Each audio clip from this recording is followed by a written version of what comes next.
नमस्कार साथियों, स्वागत है आपका आपके अपने परिवार बीके क्लासेज में। मैं ज्ञानेंद्र कुमार धारिया आशा करता हूं कि आप सब अच्छे और स्वस्थ होंगे और अपनी स्टडी को अच्छे से एंजॉय कर रहे होंगे। दोस्तों, आज हम चर्चा करने वाले हैं करंट अफेयर्स के बारे में, और करंट अफेयर्स के हम कुछ महत्वपूर्ण क्वेश्चंस के बारे में चर्चा करेंगे जो एग्जाम की दृष्टि से काफ़ी इंपॉर्टेंट होने वाले हैं।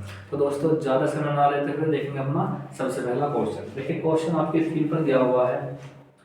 सबसे पहला क्वेश्चन आपकी स्क्रीन पर दिया हुआ है। देखिए, हाल ही में किस आईआईटी संस्थान ने एशिया की पहली वैश्विक हाइपरलूप प्रतियोगिता की मेजबानी की है? पहली वैश्विक हाइपरलूप मेजबानी की प्रतियोगिता की मेजबानी की है। चार ऑप्शन दिए गए भैया: IIT Madras, IIT Bombay, IIT Guwahati या फिर आईआईटी दिल्ली। तो यदि हम इस क्वेश्चन के राइट आंसर की बात करेंगे तो क्या होगा भैया?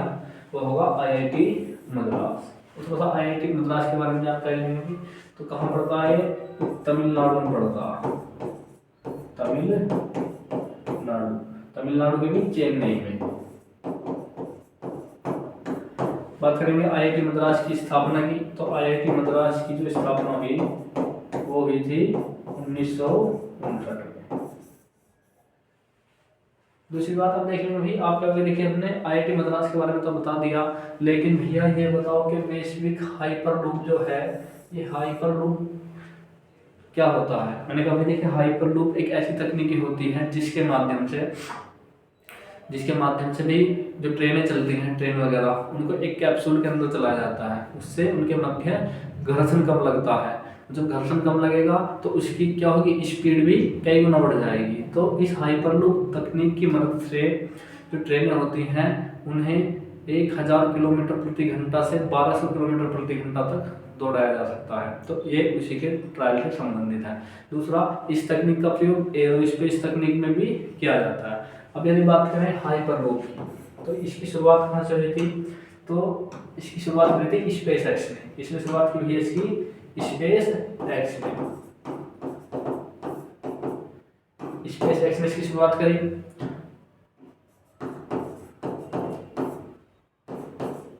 2015 से लेकर 19।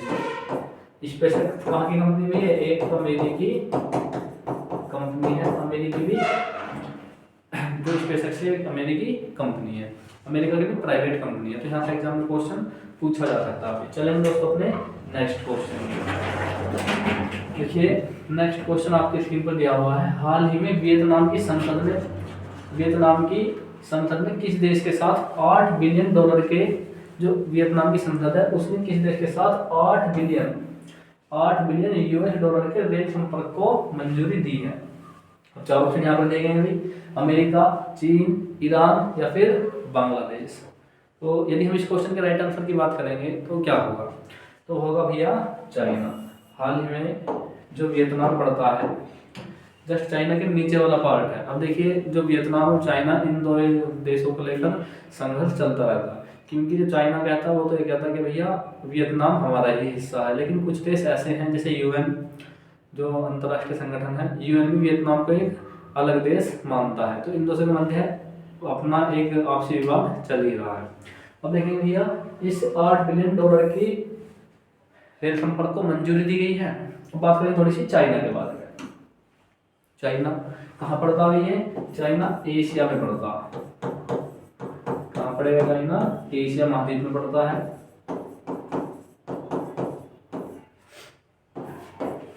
यदि बात करें अन्य बातों की, यहाँ से क्या क्वेश्चन आएगा भाई? चाइना की कैपिटल पूछी जा सकती है, राजधानी। यदि बात करें चाइना की राजधानी की तो बीजिंग चाइना की कैपिटल हो जाएगी। यदि मुद्रा की बात करेंगे तो रेनमिनबी चाइना की मुद्रा हो जाएगी। तीसरा क्वेश्चन किस प्रकार से पूछा जाएगा? तीसरा यहाँ से पूछा जा सकता है चाइना की सबसे लंबी नदी। तो यदि चाइना की सबसे लंबी नदी की बात करें, सबसे लंबी नदी, तो वो होगी यांगसी रिवर। चाइना की सबसे लंबी नदी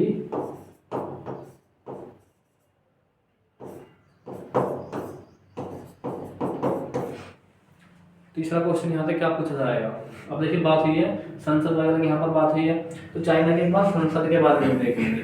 यदि चाइना की संसद के बारे में पूछेगा तो वो कौन सी भैया, चाइना की संसद, इसे कहते हैं एनपीसी। एनपीसी भैया, एनपीसी फुल फॉर्म हिंदी में क्या हो गई, तो एनपीसी की फुल फॉर्म आ जाएगा National People's Congress. National People's Congress, National People's Congress China की राष्ट्रीय संसद है। तो यहाँ से क्वेश्चन भी पूछा जा सकता। अब बात करेंगे भैया यहाँ पर, तो आपने चाइना के बारे में बता दिया, लेकिन जो बात है वियतनाम की, तो थोड़ी सी बात वियतनाम की करेंगे भाई। तो वियतनाम, वियतनाम की पूछे यदि राजधानी पूछ लेगा, यदि वियतनाम की राजधानी की बात करें तो हनोई आपको लगा देगा। हनोई वियतनाम की कैपिटल होती है। तो इसके बाद क्या पूछेगा यहाँ से, मुद्रा पूछ सकता है वियतनाम की। तो डोंग वियतनाम की क्या होगी, मुद्रा। वियतनामी डोंग वियतनाम की मुद्रा है। कहाँ पड़ता है भैया, ये चाइना के दक्षिण में पड़ता है, मतलब दक्षिण एशिया लिख सकते हैं इसके, दक्षिण पूर्व एशिया इसकी लोकेशन। तो इतने पॉइंट आपको इस क्वेश्चन से याद रख लेने हैं। तो यहाँ से एग्जाम में क्वेश्चन बनने की पूरी संभावना है। अब यदि थोड़ी सी अमेरिका के बारे में बात करें तो अमेरिका की कैपिटल क्या हो जाएगी, Washington DC. Washington DC America की कैपिटल हो जाएगी। यदि मुद्रा की बात करें अमेरिका की, तो डॉलर अमेरिका की मुद्रा हो जाएगी। यहाँ से भी एग्जाम में क्वेश्चन पूछा जा सकता, उत्तरी अमेरिका में पड़ता, नॉर्थ अमेरिका का भाग है अमेरिका। नेक्स्ट पॉइंट पर चलेंगे अपने। देखिए हाल ही में आरबीआई ने सिटी बैंक पर कितने लाख रुपए का मौद्रिक जुर्माना लगाया है।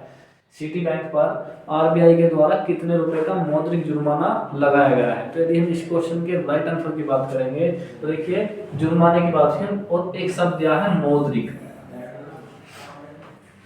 मौद्रिक जुर्माना लगाया गया। चार ऑप्शन देंगे भैया, 25 लाख, 30 लाख, 39 लाख या फिर 42 लाख। तो इस क्वेश्चन के लिए हम राइट आंसर की बात करेंगे तो वो क्या होगा भाई, आपको लगा देना 39 लाख। आप अगर इन बातों को हम कहीं और से पढ़ लेते कि मतलब इस क्वेश्चन में खास बात क्या है। तो यदि इस क्वेश्चन की थोड़ी सी डिटेल से देखेंगे एक बार, तो यहाँ पर बात हुई है मौद्रिक नीति की बात हुई है। अब मौद्रिक जुर्माना किस लिए लगाया, सिटी बैंक ने कितने लाख रुपए का मौद्रिक जुर्माना लगाया। तो जब मौद्रिक जुर्माना लगाया जाता है वो इसलिए लगाया जाता है कि जब आरबीआई होता है ना, इन बैंकों को पैसा देता और कहता कि यदि आपको भारत में बैंकिंग सिस्टम चलाना है तो आपको आरबीआई की गाइडलाइन तो माननी पड़ेगी, जैसा आरबीआई कहेगा आपको वो बातें माननी पड़ेगी। तो इसने उन बातों का उल्लंघन कर दिया, तो इस कारण इनके ऊपर 39 लाख रुपए का जुर्माना लगा। भैया किन बातों का उल्लंघन करा सिटी बैंक ने, तो सिटी बैंक ने उल्लंघन किया इस बात का, जब आरबीआई मौद्रिक नीति लागू करता है तो आरबीआई बताता कि आपको किस सेक्टर में कितना लोन देना, किस सेक्टर के अंदर कितना लोन देना है। तो सिटी बैंक ने उन्हीं गाइडलाइन का उल्लंघन किया। आरबीआई बताता कि आपको कृषि के क्षेत्र में इतना लोन देना है, शिक्षा के क्षेत्र में इतने % लोन देना और औद्योगिक क्षेत्र में इतने % देना। तो इसने आरबीआई की उन गाइडलाइन को अनफॉलो कर दिया। तो इस कारण इनके ऊपर 39 लाख रुपए का जुर्माना लगाया गया। अब बात करेंगे सिटी बैंक। सिटी बैंक है कहाँ का, तो सिटी बैंक यूएसए यानी अमेरिका का बैंक है, अमेरिकी बैंक है। इसकी स्थापना की बात करें तो इसकी स्थापना हुई थी 1912 में सिटी बैंक की स्थापना हुई। स्थान पर हुई तो न्यूयॉर्क में इसका मुख्यालय है। तो सिटी बैंक से संबंधित इतनी बातें आपको याद रखनी जरूरी है। मैंने आपको ये भी बता दिया किस कारण जुर्माना लगाया गया। अब थोड़ी सी बात करें आरबीआई के बारे में। भाई आरबीआई भी दिक्कत दिया हुआ है यहाँ पर। आरबीआई से किस प्रकार का क्वेश्चन पूछा जाएगा, तो पूछता भी है आरबीआई की स्थापना तो क्या होगी, रिजर्व बैंक ऑफ इंडिया।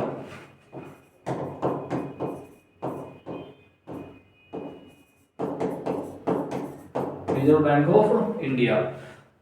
पूछ लेगा आरबीआई की स्थापना कहाँ पर हुई, तो यदि आरबीआई की स्थापना से संबंधित क्वेश्चन आता है, स्थापना कहाँ पर हुई, तो वो हुई थी हिल्टन यंग समिति की सिफारिश पर, हिल्टन यंग समिति की सिफारिश पर हुई।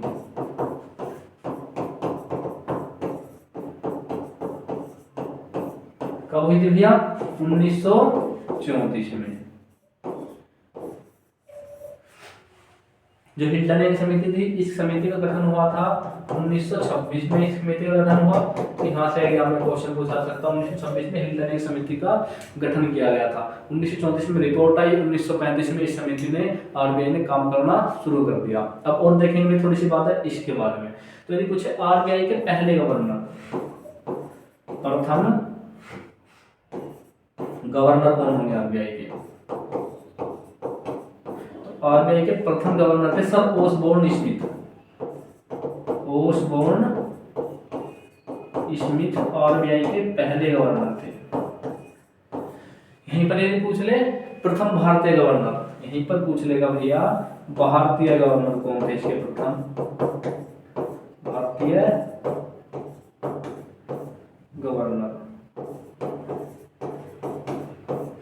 वो थे सीडी देशमुख महोदय, सीडी देशमुख महोदय।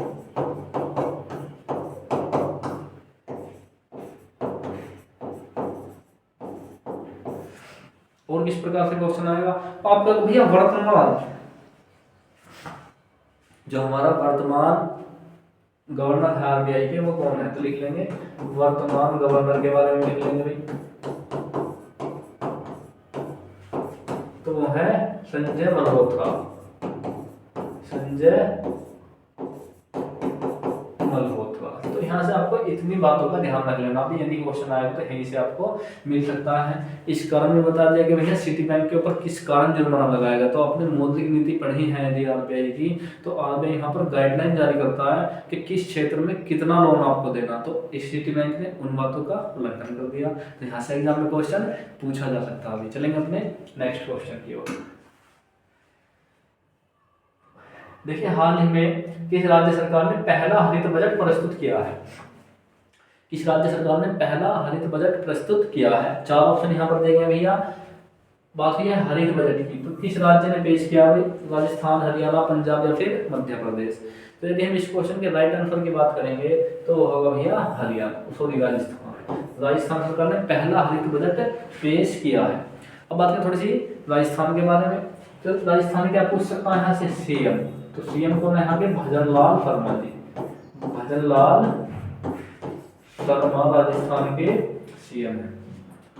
और क्या पूछेगा, राजस्थान की राजधानी जयपुर, तो ये बात है तो आपको ध्यान रख लेना राजस्थान से संबंधित। और अब बात करेंगे हरित बजट की, हरित बजट क्या होता है, लिख लेंगे ऐसा बजट जो पर्यावरण को ध्यान में रखकर बनाया जाता है।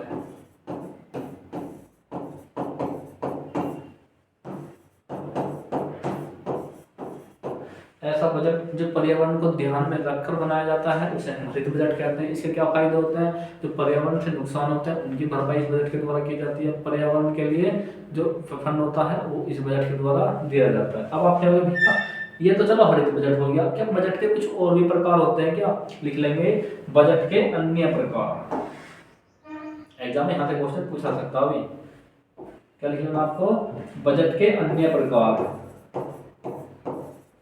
बजट के अन्य प्रकार। तो कौन कौन से होंगे लिख लेंगे, जो सरकार बनाती है बजट के कौन कौन से प्रकार बनाती है, यहाँ से एग्जाम में उनके बारे में भी पूछा जा सकता है मेरे भाई।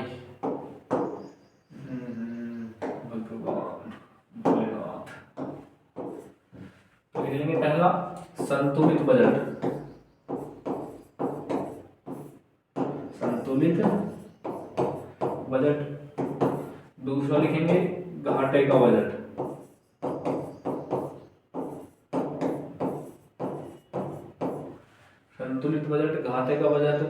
शून्य आधारित बजट, एक लिख लेंगे शून्य आधारित बजट, शून्य आधारित बजट। ये बजट के अन्य प्रकार हैं। एक लिखेंगे जेंडर बजट, जेंडर बजट।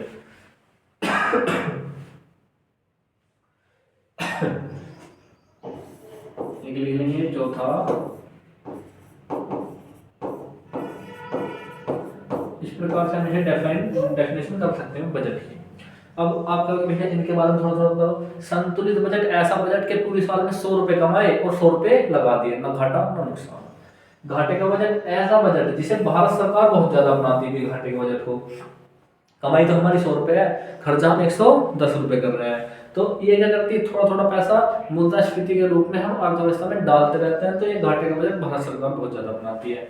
शून्य आधारित बजट, शून्य आधारित बजट कोई काम हमारा चल रहा है और हमने उसके लिए पैसा दिया, पैसा कम पड़ गया, अब फिर उस काम के लिए दोबारा पैसा देना, तो जब हम दोबारा उस काम के लिए पैसा देंगे तो उस समय अन्य सामान की भी तो कीमतें बढ़ चुकी होंगी, तो उन बढ़ी हुई कीमतों को ध्यान में रखकर दोबारा से बजट बनाया जाता है, जिसे शून्य आधारित बजट कहते हैं। इन सब बातों को मैंने इकोनॉमिक्स में अच्छी तरह से समझाया हुआ है। तीसरा लिखेंगे जेंडर बजट, जब महिला या पुरुष को ध्यान में रखकर बजट बनाया जाता है तो उसे जेंडर बजट कहते हैं। अब बजट का संविधान में स्थान क्या है? संविधान में बजट, संविधान में बजट कौन से उसमें आर्टिकल 112, यहाँ पर बताया गया है बजट शब्द का सीधा रूप में प्रयोग नहीं हुआ है।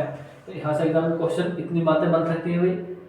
यदि बजट का इतिहास पूछ ले तो जेम्स विलियम ने 1860 में प्रस्तुत करा था पहला बजट, भारत स्वतंत्र भारत का पहला बजट आर.के. शनमुखम चेट्टी साहब ने। अन्य बातें मैं आपको इस बजट के बारे में बताऊं भाई, बजट से संतुलित अन्य पॉइंट,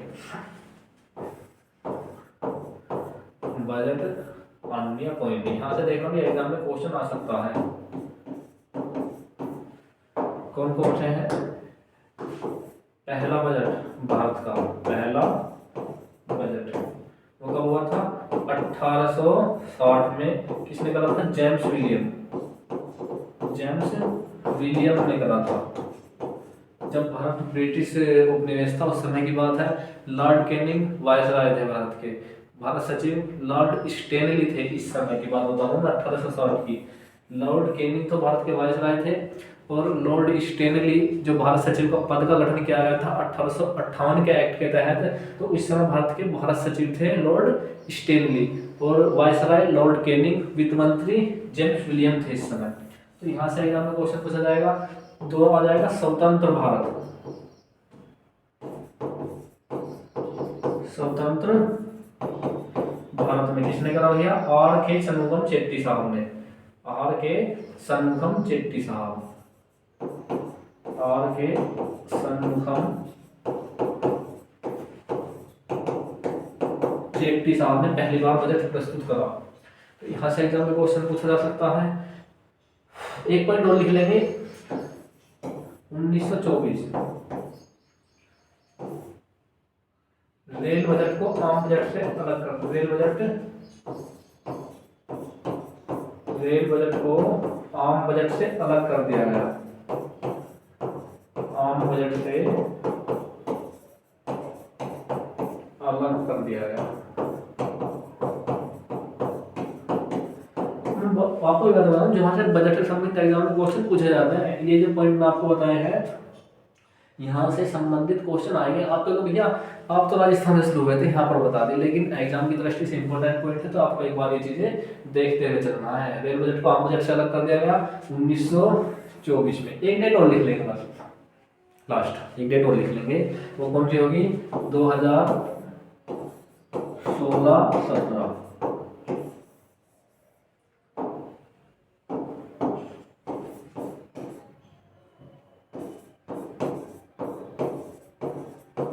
रेल बजट को आम बजट में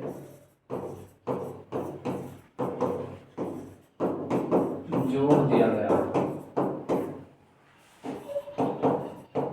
तो ये कुछ बजट से संबंधित इंपॉर्टेंट पॉइंट थे जो मैंने आपको बताया भैया। यहाँ से एग्जाम में क्वेश्चन पूछे जा सकते हैं, आप इधर अपने नोट पॉइंट में लिख सकते हैं भैया।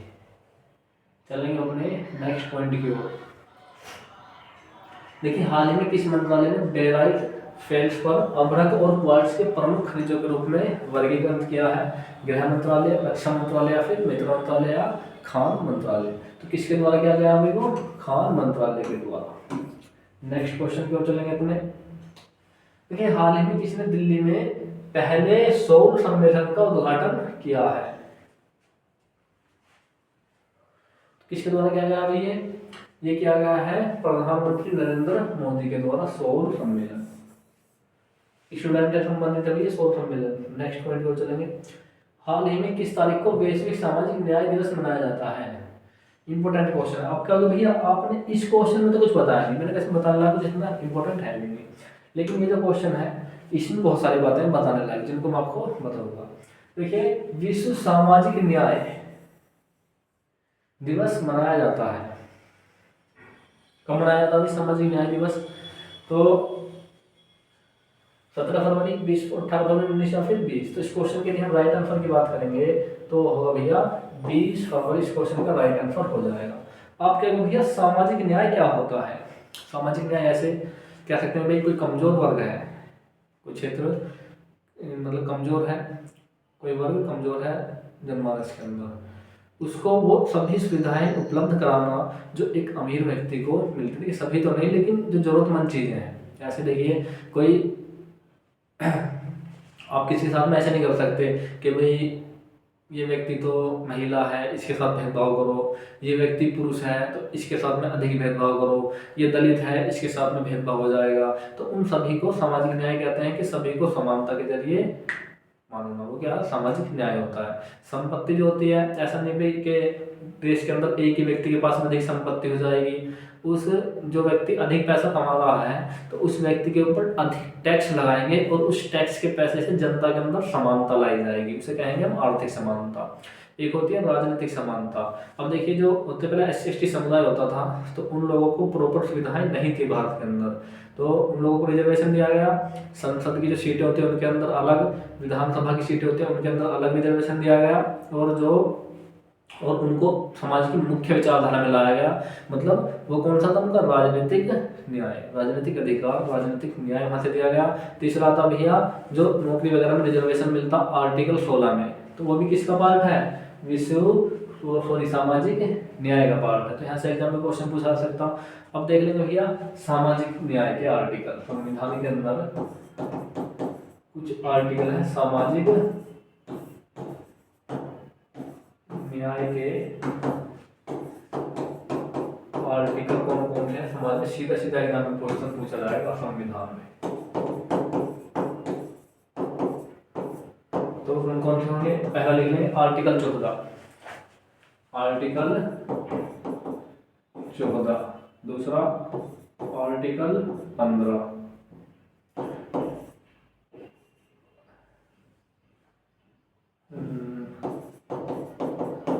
आर्टिकल 15, आर्टिकल 16 बताऊंगा आप के बारे में, आर्टिकल 17, आर्टिकल 39, आर्टिकल 38। आपने भी आपने इतने सारे आर्टिकल लिख दिए सामाजिक न्याय से संबंधित, तो आप इन्हें आपके थोड़ी देख के समझ जाएंगे। तो यहाँ पर दिया गया भैया आर्टिकल 14 विधि के समक्ष समानता, विधि के समक्ष समानता। भैया जी इसका क्या मतलब होता है विधि के समक्ष समानता? यदि देखिए समाज के सबसे निचले पायदान पर जो सबसे गरीब व्यक्ति है, यदि उस व्यक्ति ने कोई जुर्म किया है और एक प्रधानमंत्री जी हैं, यदि उन्होंने कोई जुर्म किया है और दोनों ने समान जुर्म कर दिया तो दोनों के लिए समान कानून होगा। ऐसा नहीं कि भाई वो व्यक्ति गरीब है तो उसके लिए अलग सजा होगी, प्रधानमंत्री जी ने अलग जुर्म कर दिया उनके लिए अलग सजा होगी। दोनों मामलों में इक्वल सजा का प्रावधान है। विधि के सामने सब समान है, कोई ऐसा नहीं है कोई ब्राह्मण है, कोई दलित है, कोई ठाकुर है, कोई राजपूत है, या फिर कोई DM है उनके लिए अलग प्रावधान, प्रधानमंत्री है उनके लिए अलग प्रावधान। ऐसा भारत के अंदर कुछ नहीं है। कोई व्यक्ति कितने भी बड़े पद पर बैठा हुआ है, यदि किसी ने कोई जुर्म किया है तो सभी को समान सजा मिलेगी। तो क्या है, विधि के समक्ष समान था। आर्टिकल नंबर 15, जेंडर के आधार पर भेदभाव नहीं करेंगे। जेंडर, स्थान और अन्य भाषा वगैरह के आधार पर आप भेदभाव नहीं कर सकते। तो लिख लेंगे लिंग, जाति, मूल स्थान, भेदभाव निषेध,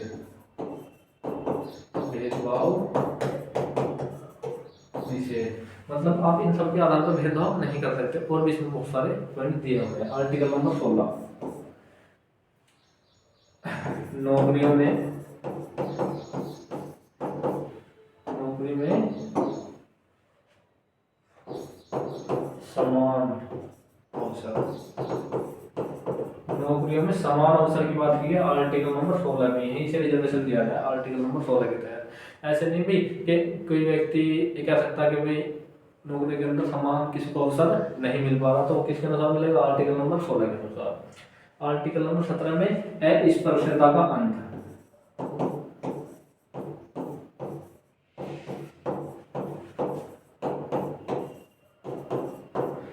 अस्पृश्यता या फिर छुआछूत का अंत किसके अनुसार, आर्टिकल नंबर 17 के अनुसार। तो ये क्या है, सामाजिक न्याय है ना भाई, आप किसी के साथ में भेदभाव नहीं कर सकते। कौन सा आर्टिकल है, आर्टिकल नंबर 17, सामाजिक न्याय मिल रहा।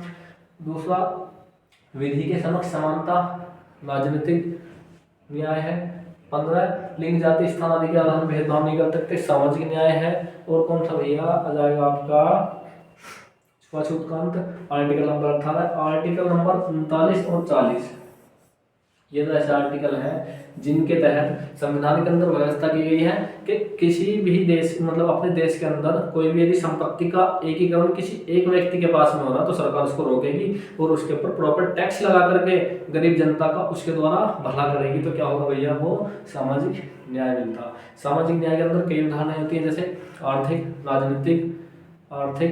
राजनीतिक और सामाजिक, ये 3 न्याय होते हैं। तो यहाँ से इस प्रकार से एग्जाम में क्वेश्चन पूछा जा सकता है। नेक्स्ट पॉइंट को चलेंगे अपने, हाल ही में कौन सा देश चीन के बाद डिजिटल लाइसेंसिंग प्रणाली लागू करने वाला विश्व का दूसरा देश बना है।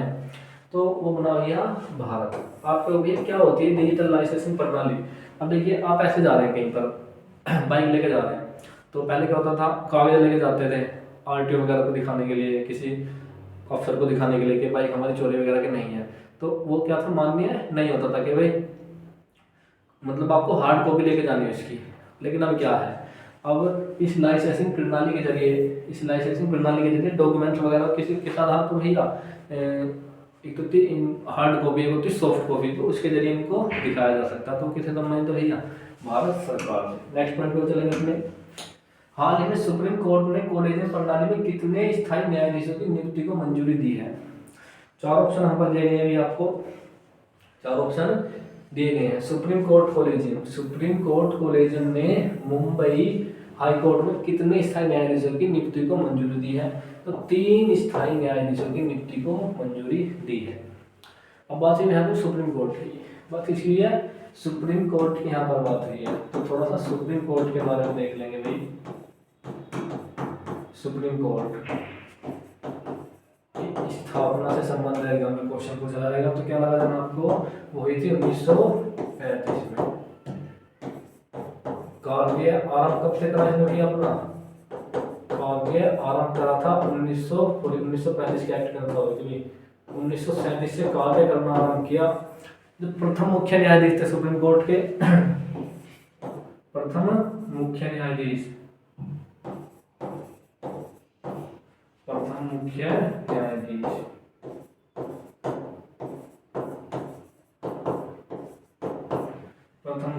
थे मोरिस गोयल।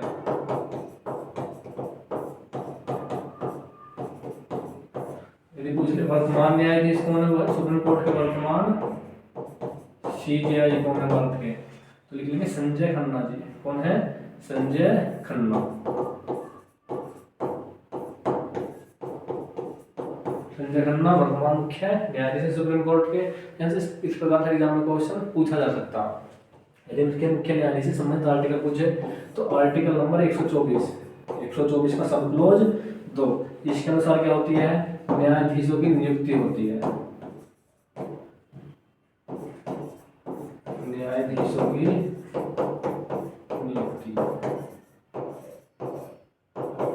आप कहेंगे भैया आपने कॉलेजियन प्रणाली के बारे में तो बताया ही नहीं कि कॉलेजियन प्रणाली क्या होती है। तो जब बात करें भैया सुप्रीम कोर्ट कॉलेजियन प्रणाली की, तो इसके अंदर एक ऐसा प्रावधान होता है कि यदि कोई जज रिटायरमेंट ले रहा है तो वो अपने उत्तराधिकारी का नाम स्वयं बता के जाएगा कि मेरे बाद ये जज होंगे, सरकार को उसमें हस्तक्षेप नहीं होगा। भैया वो तो एक तरह से क्या हुई, मोनोपोली हो जाएगी। मैंने कहा भाई ऐसे नहीं होता कि वो स्वयं ही बता के जाएगा। जो 4 अन्य वरिष्ठ न्यायाधीश होते हैं उनसे सलाह लेगा, फिर राष्ट्रपति जी को बताएंगे, तब जाके जज की नियुक्ति होती है। वही विचारधारा कहाँ पर है, वही राज्यों के अंदर व्यवस्थाएं होती हैं। जो राज्य के मुख्य न्यायाधीश की नियुक्ति होगी तो सुप्रीम कोर्ट के जज क्या करेंगे, उस राज्य के मुख्य न्यायाधीश से क्या करेंगे, विचार विमर्श करेंगे, राज्यपाल से विचार विमर्श करेंगे और उस राज्य के 2 अन्य जो न्यायाधीश हैं उनसे भी विचार विमर्श करेंगे। उसके बाद में नियुक्ति होती है। चलेंगे अपने नेक्स्ट पॉइंट की ओर। देखिए हाल ही में कहाँ पहली बार ट्रांसजेंडर का पहला अखिल भारतीय सम्मेलन आयोजित किया गया, तो वो क्या गया भैया, अजमेर में। कहाँ पर किया गया, अजमेर राजस्थान। नेक्स्ट पॉइंट को चलेंगे अपने। देखिए हाल ही में प्रधानमंत्री के मुख्य सचिव कौन नियुक्त हुए हैं, प्रधानमंत्री के मुख्य सचिव कौन नियुक्त हुए हैं, तो 4 ऑप्शन यहाँ पर दिए गए हैं, शक्तिकांत दास, संजय खन्ना, संजय मल्होत्रा या फिर अजय डोभाल। तो कौन हुए भैया नियुक्त, वो किए गए हैं शक्तिकांत दास जी प्रधान मुख्य सचिव नियुक्त किए हैं। अब भारत के जो प्रधानमंत्री उनके 2 मुख्य सचिव हैं, तो शक्तिकांत दास और एक और है। तो कौन है भैया, ये पूर्व आरबीआई गवर्नर रहे हैं, आरबीआई गवर्नर रहे हैं। कब से कब तक, 2018 से लेकर 2024 तक, 2018 से लेकर 2024 तक शक्तिकांत दास जी आरबीआई के गवर्नर रहे हैं। बात करेंगे अन्य ऑप्शन की, तो संजय खन्ना जी कौन है, ये भारत के CJI chief justice of India है। संजय मल्होत्रा और अजय डोभाल कौन है भी, तो यदि बात करें अजय डोभाल की, तो ये भारत के मुख्य सुरक्षा सलाहकार है, मुख्य सुरक्षा सलाहकार।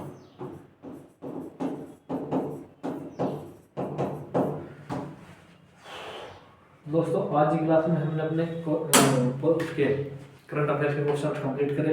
यदि आपको हमारी वीडियो अच्छी लगी हो तो लाइक करें, कमेंट करें, शेयर करें और हाँ हमारे चैनल को सब्सक्राइब करना ना भूलें। चैनल मिलते हैं अपनी नेक्स्ट क्लास में।